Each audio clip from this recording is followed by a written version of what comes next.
You are listening to the Dominance Academy podcast, the premier enclave for those who seek mastery in the arts of traditional relationship dynamics and the arcane knowledge of unlocking true leadership. We will explore the influence of desire, the mysteries behind polarity, the darker pathways of intimacy. And now your host, Mr. Justin.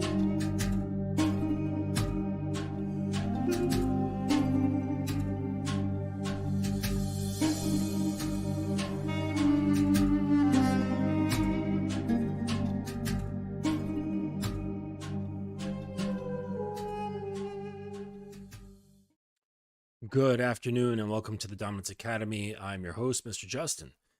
And today we're going to talk a little bit about a comment actually that I left inspired by Locario and Miles's stream that's still happening right now. And it was about rejecting the self, and these guys who are really, really angry with the world. They're really opinionated with women, they're opinionated with their life, and they're constantly just shitting on themselves. And it relates to this guy that I was talking to recently. It's kind of funny where he often jumps into my messages and he does not really ever get into any kind of asking me questions, looking for guidance, nor does he go for any coaching.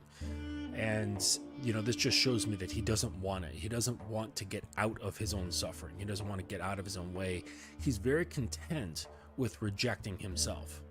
And what this does is it makes him comfortable with rejecting the world. And this is a major problem. And he would just come at me and with a situation, he would say, oh, this woman, she doesn't pay attention to me. We talked, I gave her my number. And then next thing you know, she was with this, pretty boy guy who's got hair and shit like that. Because he's very insecure about being bald. And I'll tell you what, women love a bald head. They love bald guys. I think there's some studies about this shit. Like something about how it shows maturity, confidence, masculinity. I don't know what it is. But there was some sort of study, if you're into studies, showing that women like bald men. Yes. What's up, Justine? No, I'm not from Egypt. I just really appreciate music from Egypt and the Middle East and everything that comes along with that. It's just got a deep mystique that I really appreciate. But anyways, so I hear a lot of self-rejection from men, and when this happens, there develops this certain amount of poison inside, and this comes out in the way they see the world. And with this guy that I was chatting with in my DMs, I could not get him to see past his desire for pain. And I think this is a major thing where they get accustomed to it, and it's almost like they want to feel this pain. They want to be in the state that they're in. And I don't know if it's because they're just used to it, like they've spent so much time in this place of self-hatred, self-loathing, and self-doubt that it just becomes normal for them. I'm not really sure. Almost like if you put somebody in prison, at first they're going to be like, what the hell is this? And they can't really be where they are. But then given enough time, they adapt to the environment, and then that becomes their new home and they become comfortable there. So, that may explain it, that just humans are incredibly adaptive. But the point being is that when you've got this state that you're in, that you're comfortable with, it will color how you see reality. It will color how you see women. And along with your anger, that anger is going to be extended out to them. So whatever you feel about yourself is exactly how you're going to interact with women. And this is going to affect your dating. It's going to affect your relationships. It's going to affect your marriages, all of it. It'll even affect your non-romantic relationships. It will affect all of your human interaction. So I can't imagine someone who truly loves themselves has terrible interactions with people. I can't see it happening. I really can't.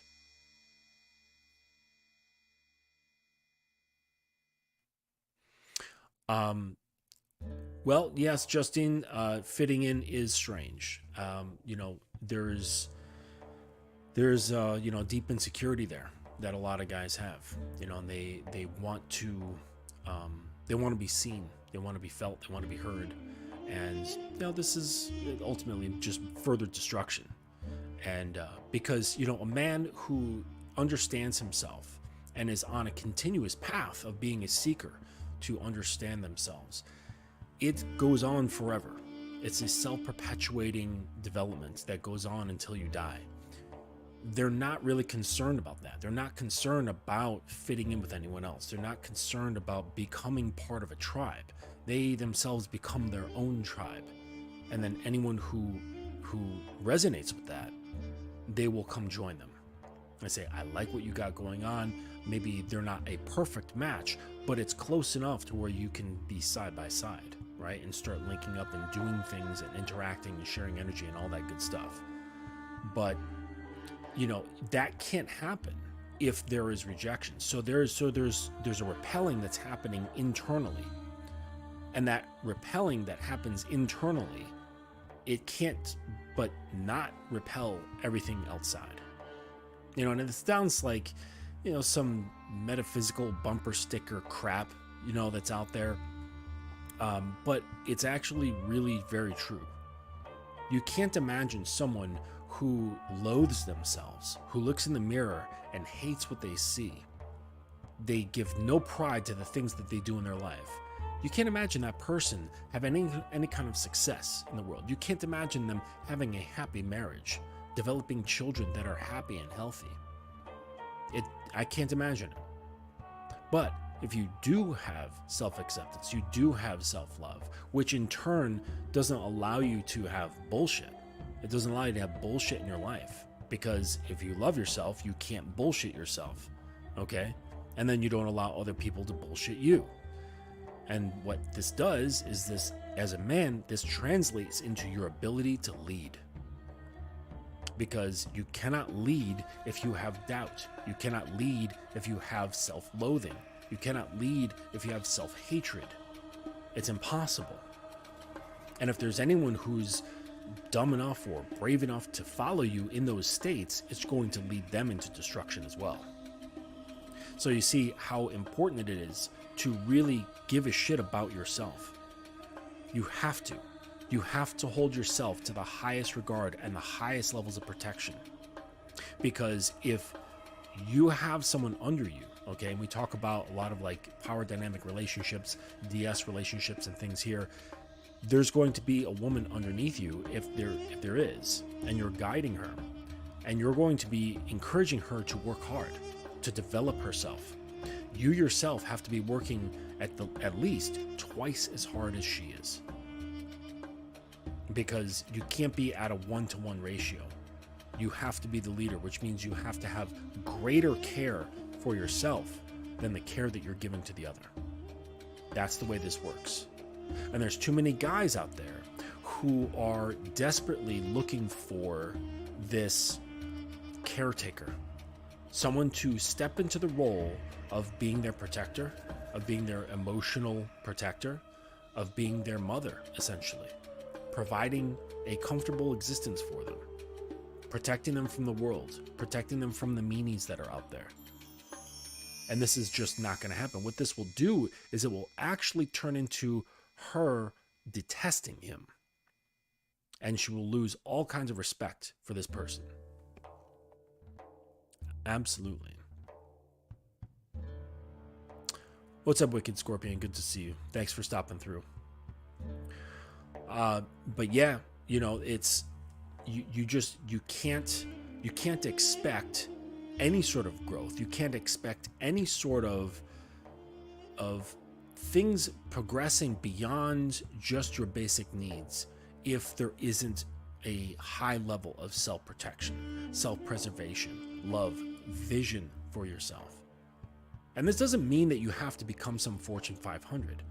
All it means is that you're taking stock of what is and noticing what you can change, and then creating plans in order to change it.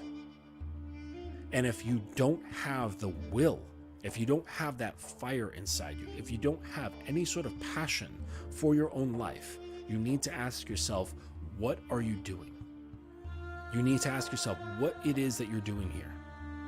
Now, I'm not telling you should off yourself, but it's an opportunity to ask the question. You need to ask the question, what is it you're doing?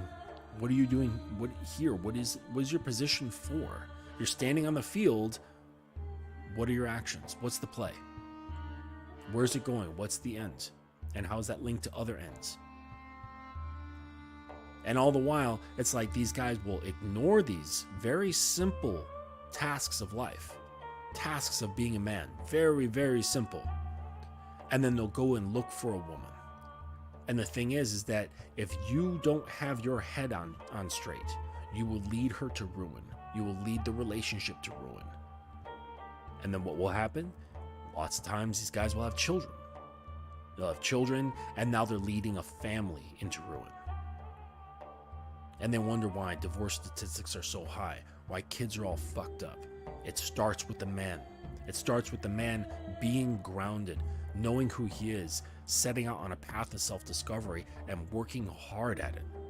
This is what is important. This is what is necessary in order to be an effective leader.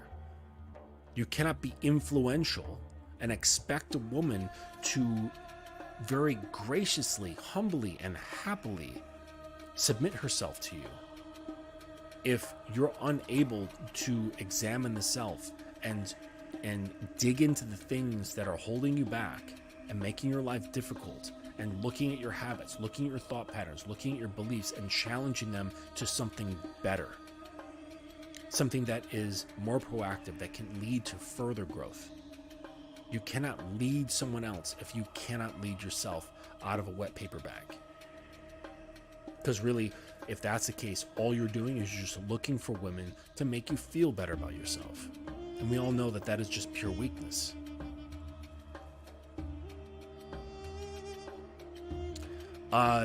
Justine, if you have a question, instead of responding to what I'm saying, because I'm not seeing the reactions right away, if you have a question, just pose it as a full, complete question.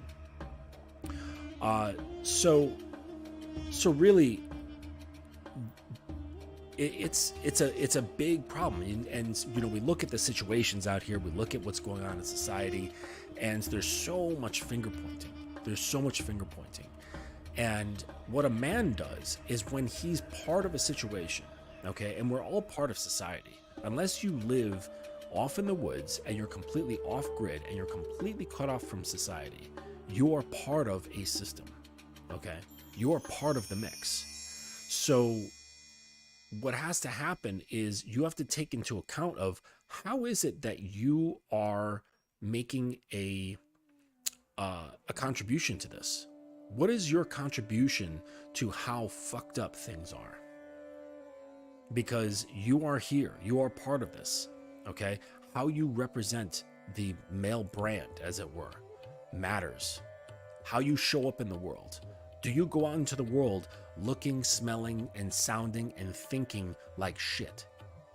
Or are you a good representation of men that have valor, that have courage, that stand with a straight spine and a full set of balls? Okay, we talked about this before, about the basic essentials of what makes a man, and it's just two simple ingredients, just two: a spine and a set of balls. Okay, the spine allows us to stand upright and be erect and stand up for the things that we believe in. Our balls give us the courage to speak and act on those beliefs. So that's really all that makes a man. It's not your appearance. It's not whether you have a full head of hair or not.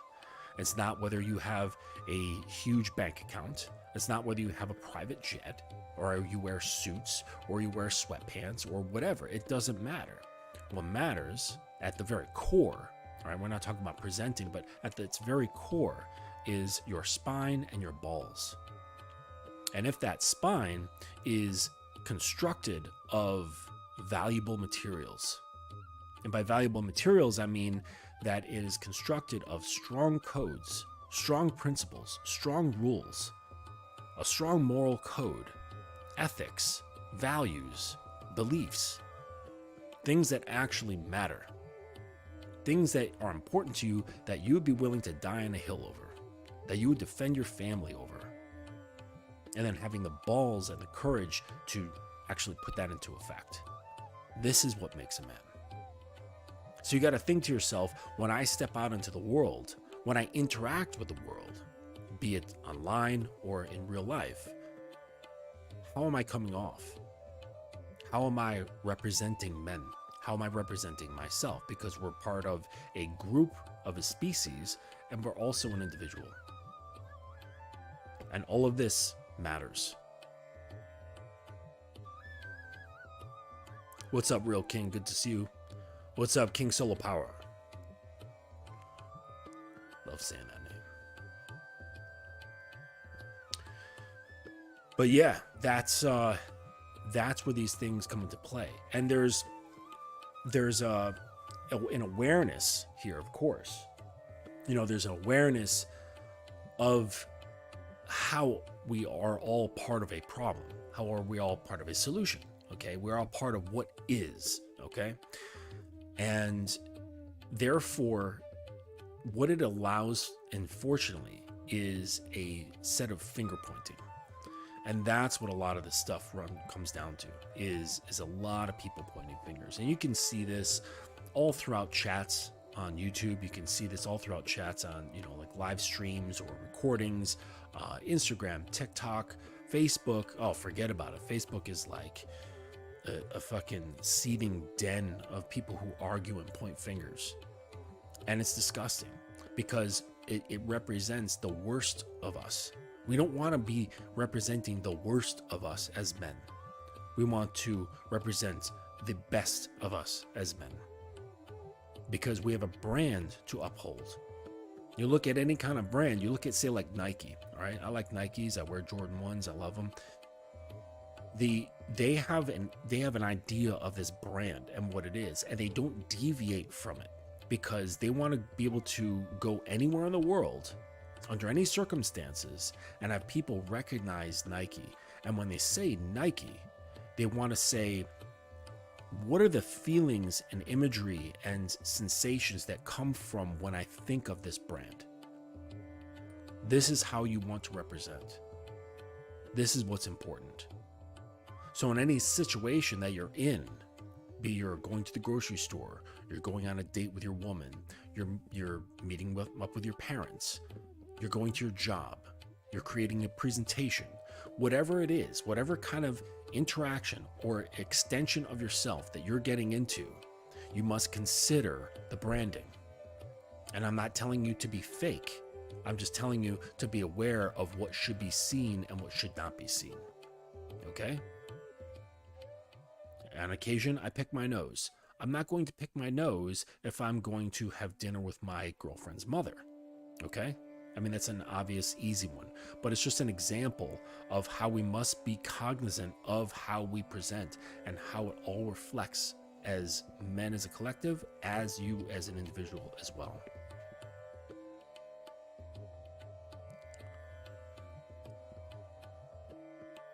Yes. So it's just something to be aware of, and it starts with the deep introspection. It starts with doing the challenging work. Because a lot of guys will think, okay, then I will put a lot of attention on the external brand, okay? The external should be an extension of what's happening inside, all right? So I can't imagine someone who loves themselves, who lives by a set of codes and principles and rules, and has a good value system, will end up looking, smelling, and sounding like shit. I can't imagine it.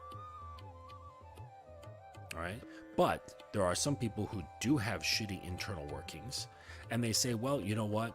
I've got the certain means, or I have the certain genetic structure, or the certain lifestyle, or whatever, the certain upbringing, and I will create a false brand. And then this gets them into trouble. At some point, truth always reveals. Always. This is why one of the main tenets of being a man is honesty. You cannot bullshit yourself. You cannot bullshit your family, your friends, your woman, the world, nothing. You cannot bullshit anything as a man. It has to be very honest. It doesn't have to be rude, but it has to be honest. This is the only way. The inside and the outside have to be in a 1-to-1 ratio. But a lot of guys, they'll think, okay, if I change these things on the outside, then I will be able to at least make people believe that I'm a certain type of brand of a man. Okay? And we saw this when there was this huge wave that went through the manosphere talking about looks, money, and status. Okay? Until time went on and that was all dismantled. When we realized, which was obvious to me and a number of other people, that that's just a bunch of nonsense. But after a while, the masses, the population, they realized, oh, well, that doesn't necessarily mean that they are good men. It just means that they have good genetics, they know how to put together an outfit, and they're social climbers. That's it. That doesn't necessarily mean that you're reliable. It doesn't mean that you're actually full of real confidence. It doesn't mean that you know how to love or lead. It doesn't mean that you know how to grow, how to prosper a family, how to guide children, how to guide a woman. It doesn't mean any of that stuff. It just means you have good genetics, you know how to buy a wardrobe, and you know how to climb socially. That's it. And that became very real and became very revealed in many different platforms across social media, and people started coming to this understanding like, well, shit. Well, if that's not what makes a man, what makes a man? Because then not only are, women getting duped out here, there's tons of other men that are getting duped, or males. There's systems getting duped. There's financial systems getting duped. There's all sorts of foolery happening out here because of the lack of integrity. Okay? And that's what forms from having that erect spine and a set of balls is integrity.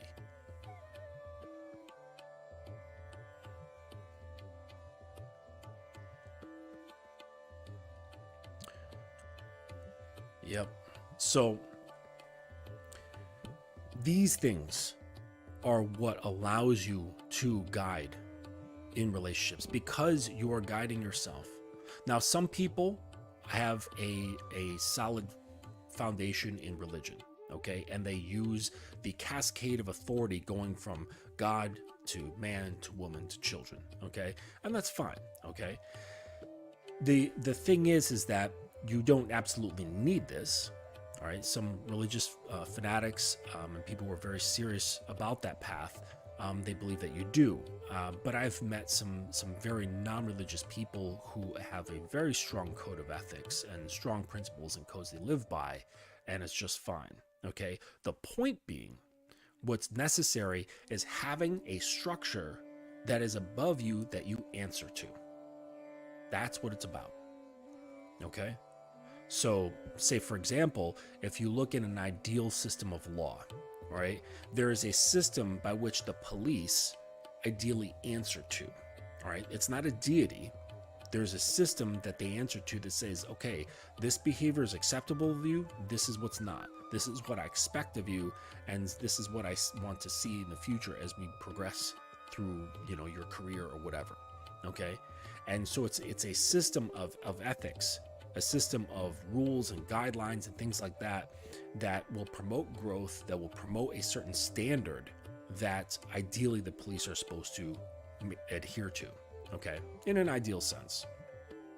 So in order to be an upstanding human being, in order to be a strong man that people can count on, that people can rely on, this is what's necessary. Now, whether that comes from God or it comes from a greater system that you've created or you've worked with other men to create, that's fine.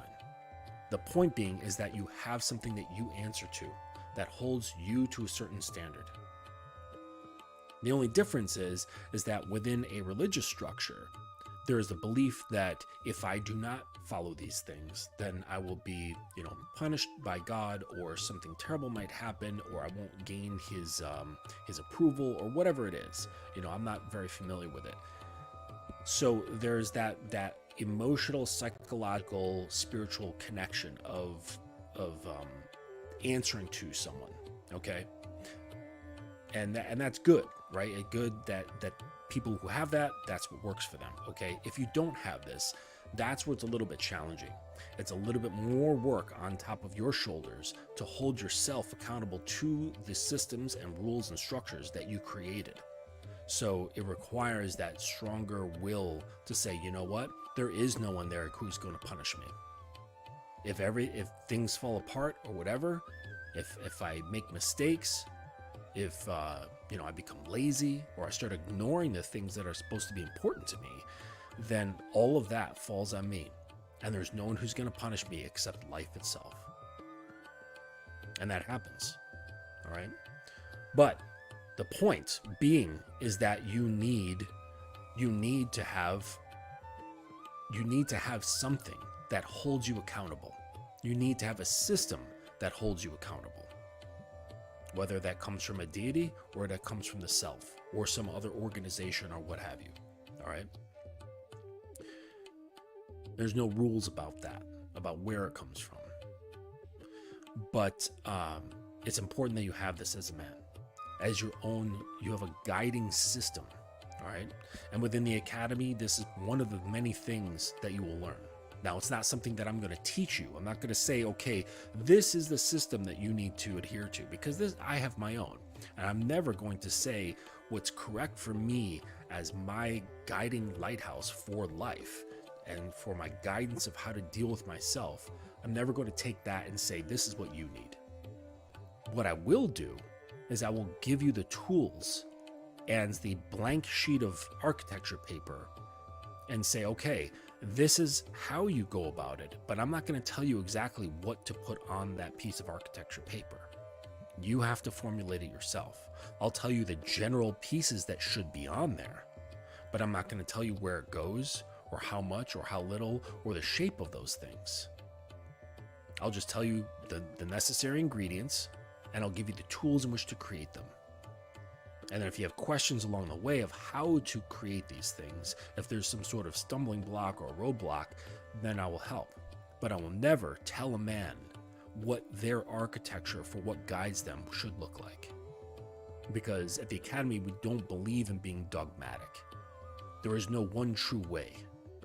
Whatever gets you across the river, this is a joke that, Alan Watts was talking about. And he was talking about, Indian philosophies with this guy that he met in a bookstore.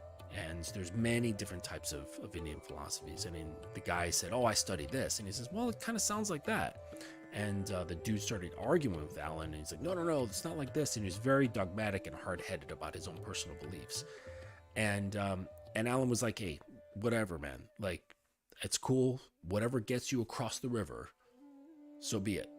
If you survive the journey, great. I don't care how you get there. But if you survive and you are prospering, that's all that matters. Okay? And it's the same for the pillar, that internal stone pillar with the sacred carvings on it that you put and erect within yourself. Whatever's on there, if it gets you onto the other side and allows you to prosper in life without harm, that's all that matters. And it's from this, whatever's leading you, because it's that pillar that you've constructed, is what you look to for guidance, what you look to for ways to deal with difficult situations. This is what allows you to then lead, because you're not going to be leading from an emotional perspective. All too often, guys will lead from emotional places. They'll get upset that, they'll get upset that their woman's not listening to them. They'll get upset that this or that happened within the relationship. And that's really not the problem. The problem isn't that the person wasn't listening. The problem is that you got upset about it and you started trying to handle the situation from an emotional perspective. Okay? That's not how systems work. That's not how the law works. Okay? The system works based on a structure that has anything to do with how you feel. All right? So if my woman does something that is against one of the understood rules, I'm not going to take personal offense to it. How I feel is completely irrelevant. If there's any sort of rule breaking or any sort of like varying level of disrespect, which is quite rare actually, but if it happens, it's not something that's going to upset me. It's because I'm aware of the structure of what keeps things going, what keeps the organization of the relationship, and I can pinpoint exactly what part of that was where the infraction lies. So I can see where the infraction is and go, this is where it screwed up. Section 13, paragraph B. I mean, it's not that strenuous, but or stringent, but you get what I'm saying. I don't have paragraphs and sections, but I can certainly point out exact areas where things were broken, where there were infractions, and it doesn't upset me. What I'm bothered more about is that perhaps she was aware of this and purposely chose to do this, right? So what that does is it leads to correction and then an investigation as to what was the motivation behind it, to understand how people move and why the decisions that they're making. All right, if you get emotional, if you're getting defensive, and then masking it as you disrespected me, but it's really just you hurt my feelings, then you're not going to get anywhere. You're not going to get to any sort of means of understanding how the behavior works. Okay? Because the path of man, the path of being a seeker as a man, is you are committed to understanding human behavior, starting with yourself first. And once you understand the self, then understanding others becomes vastly easier.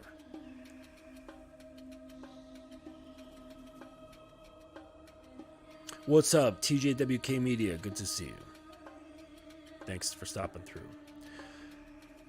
But so I'm laying out this, these examples and the positioning and the structure of these sort of things as a contrast to the title about rejecting the self.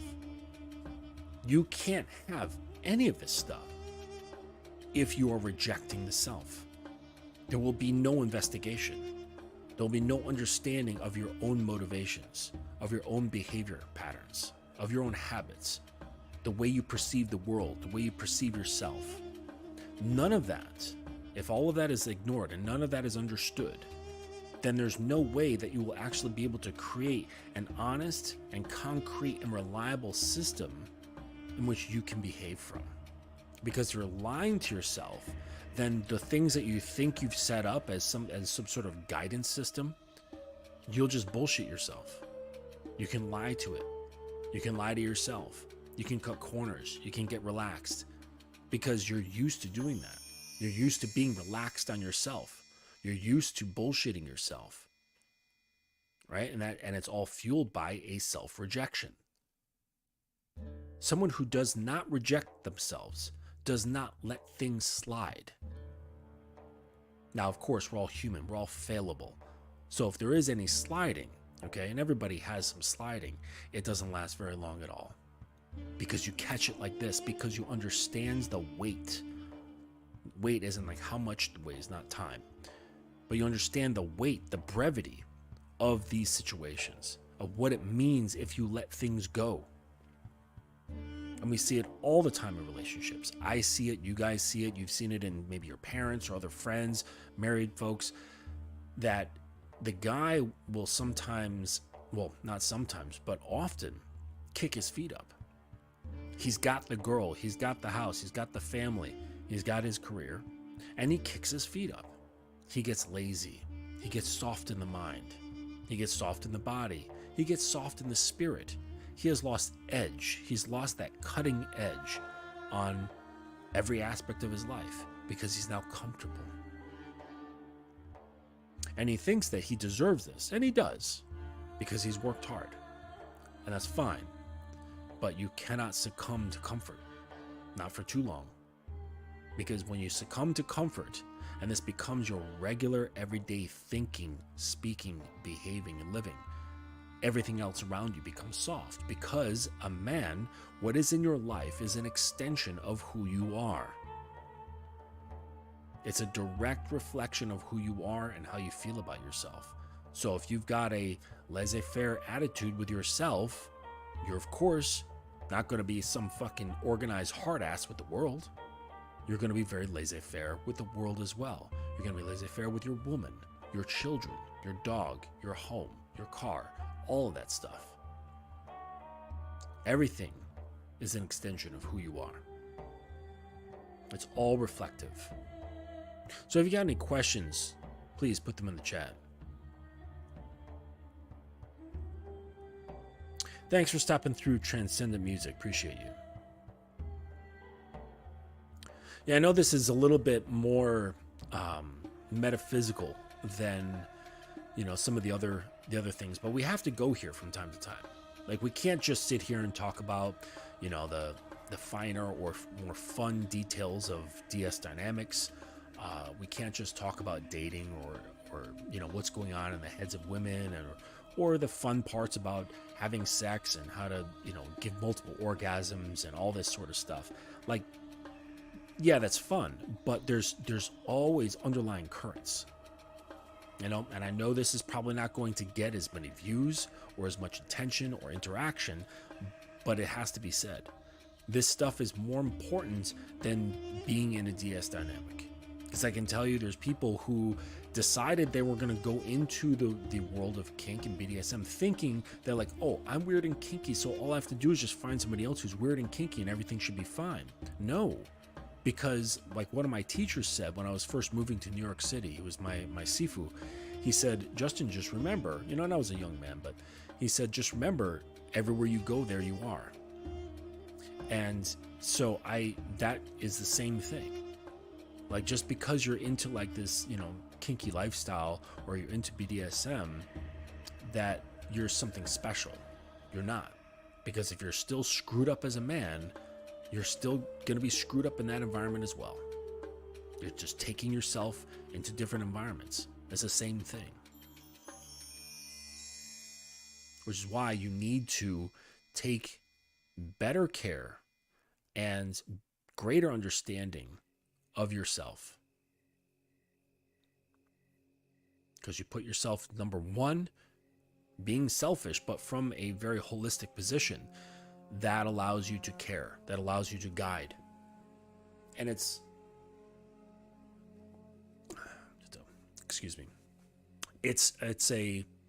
a wonderful feeling.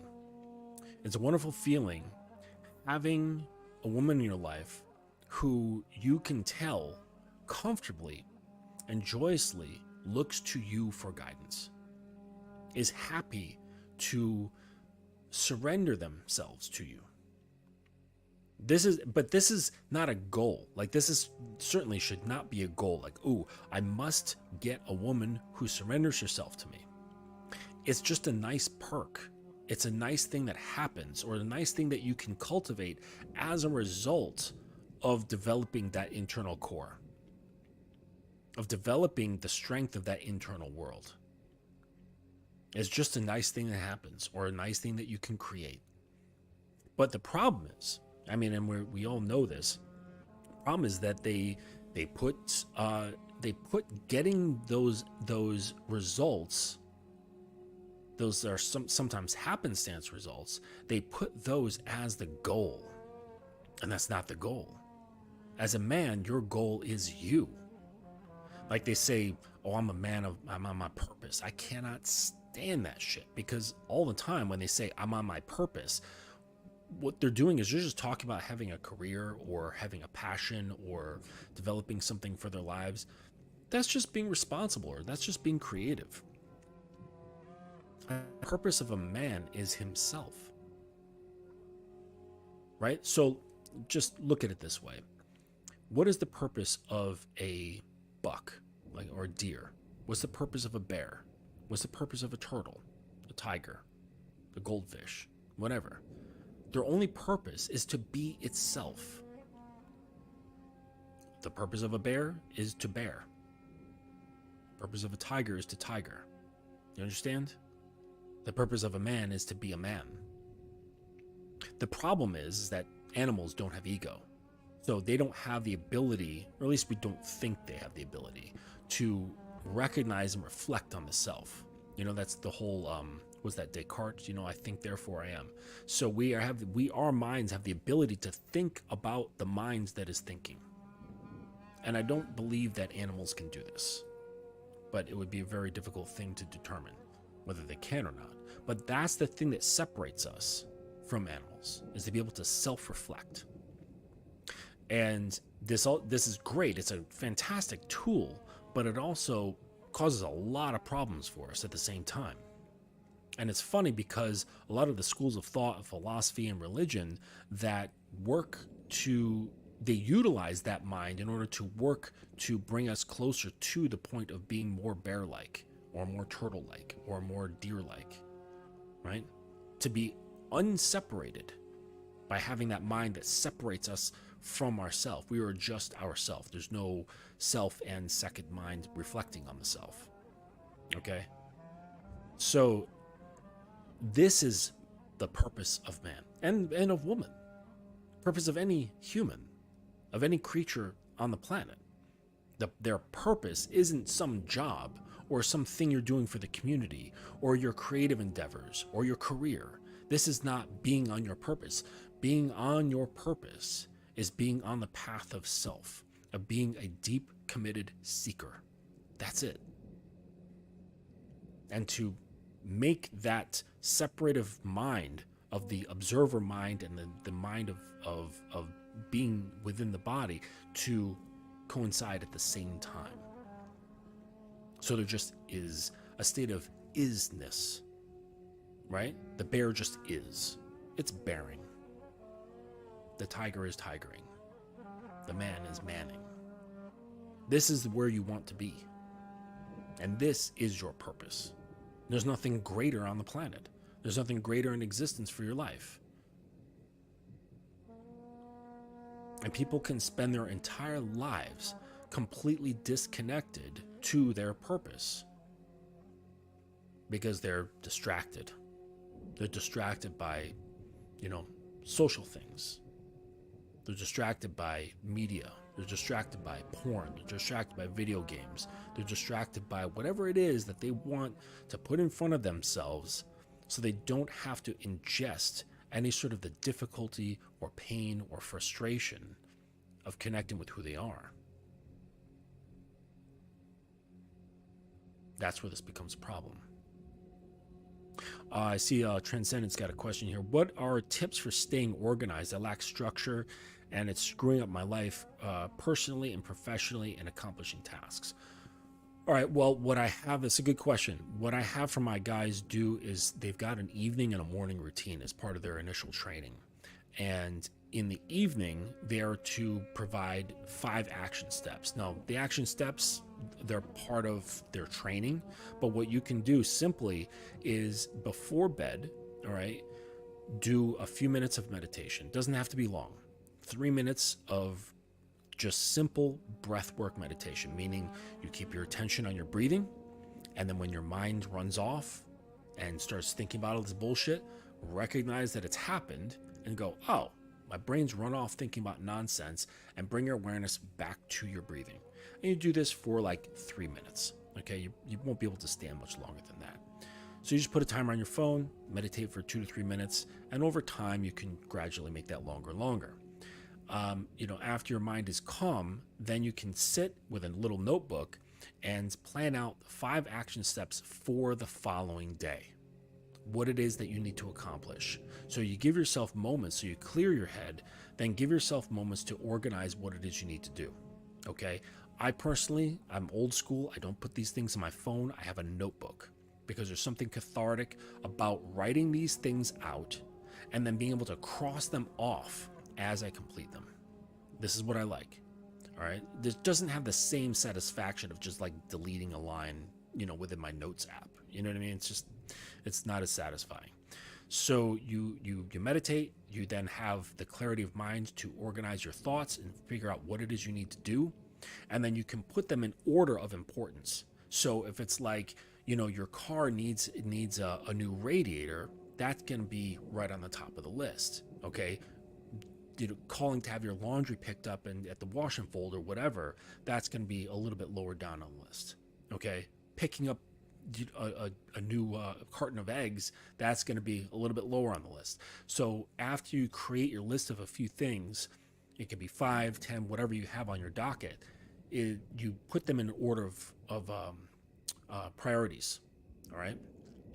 And this is how you do it. Then when you wake up in the morning, okay, the moment you wake up, because your brain isn't completely in its I forget the name of the brain waves, but the fully alert awake state, okay? You're not there yet. You sling your legs over the bed, set your phone to another 2 to 3 minutes, and you do the same breathwork meditation, okay? Which is setting the mind into just a place of clarity. You then could wake up, do a set of push-ups, all right? Get the blood moving. Go do your morning stuff, use the bathroom, brush your teeth, shower, whatever you need to do. Then you're sitting down, you're having your tea, you're having your coffee, you're having breakfast. Then you pull out that same notebook and you can review the things you have to do.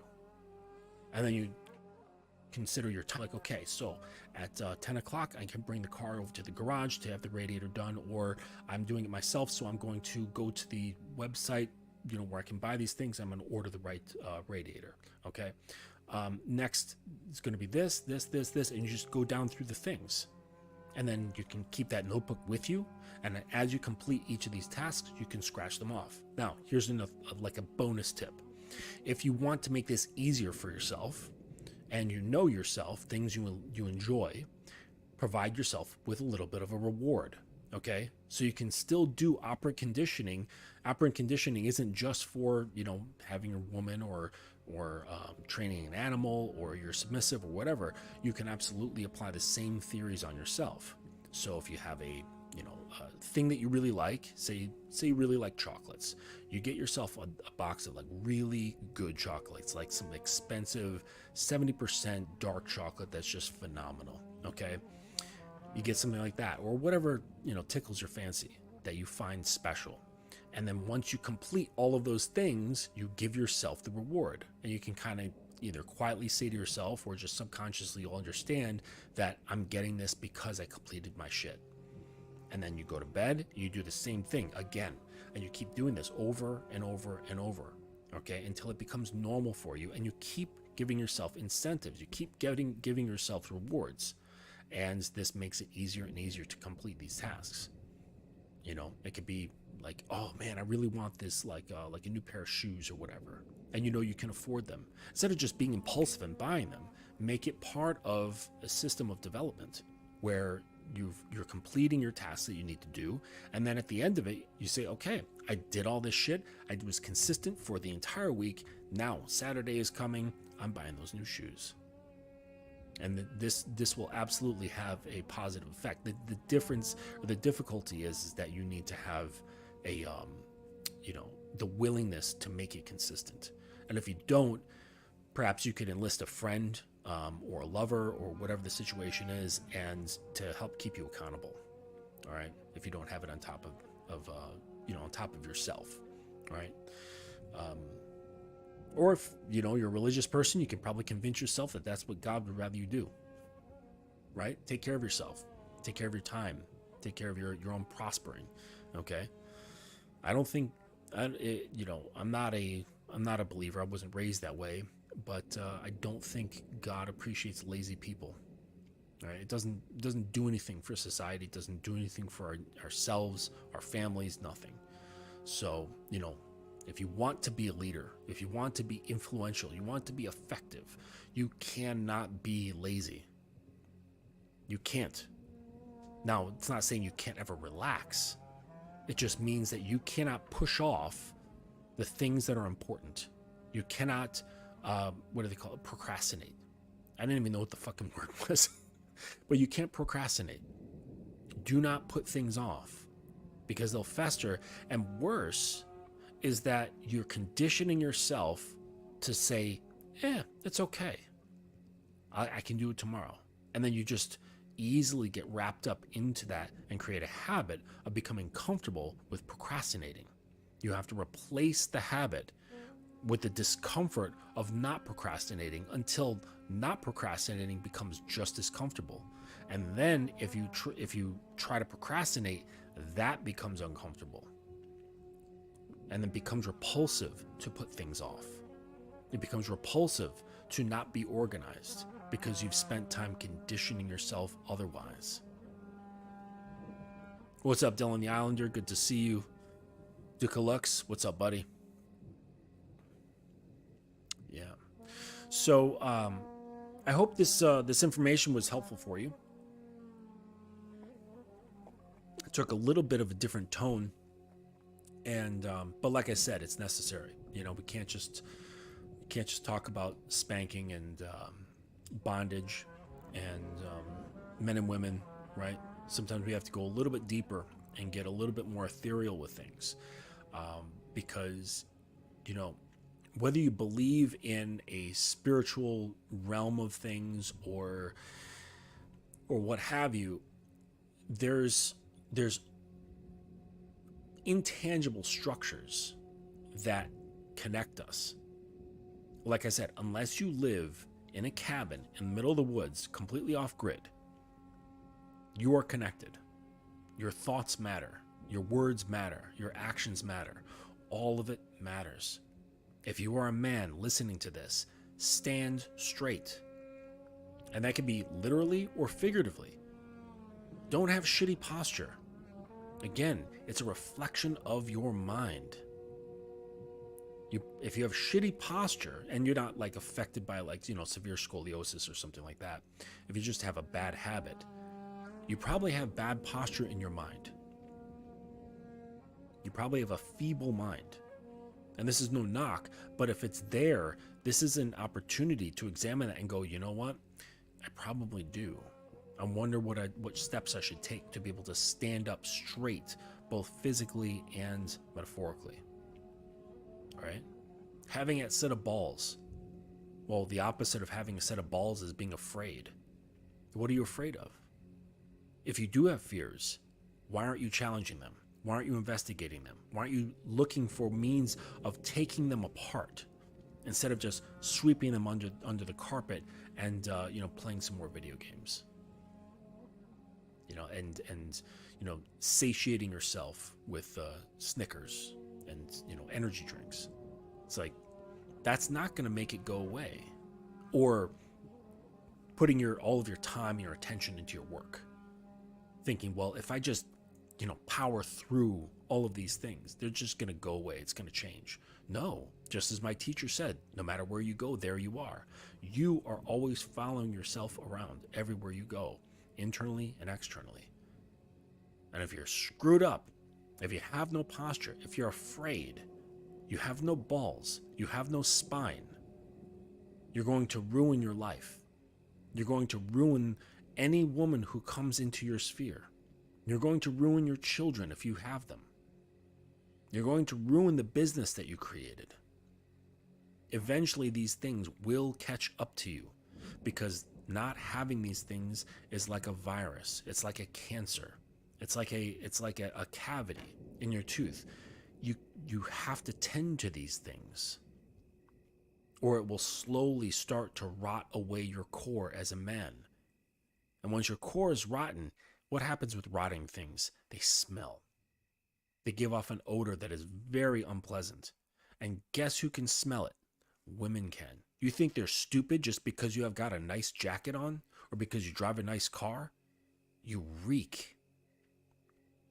And you think women can't pick up on these things. Women are masters at being able to read people and situations between the lines. Not everybody can read the lines, okay? But women are extremely sensitive and adept at reading between the lines, of reading what people's intentions are, of reading what their motivations are, and like getting a semblance of the character of the person doing or saying those things. They're really, really good at that. So if you think that they can't pick up on your insecurities, they can't pick up on your self-hatred, if it's not immediate, eventually they will. And let's hope that it doesn't happen after you spent a few years in a relationship with her. Because now not only have you wasted her time, you've wasted your time. And it was time wasted growing cancer. That's all you did. You did not grow something that is healthy, that is forward-thinking, that is growing. This is not the way. You have to get your shit sorted in here first. If you cannot think straight, if you cannot think tall, if you cannot think upright, and it's not supported by a healthy set of balls, you're not going to do anything. And you're going to keep looking for things outside of you to make you feel better, because whether you're aware of it or not, when you have no spine and no balls, it makes you feel a certain way. And this is where the distractions come from. This is why people become addicted to certain things, become addicted to certain types of stimuli, because it takes an immediate feeling, because you get this quick dopamine rush or a quick excitement or whatever it is in the brain that the brain chemicals shoot off, and they're very quick, and gets you to not feel or become aware of what's actually happening behind the scenes. And women are treated in a similar way. That's why some guys can get very good with women, because they're constantly running. And they constantly they get better and better at catching women one after another, because it's a distraction.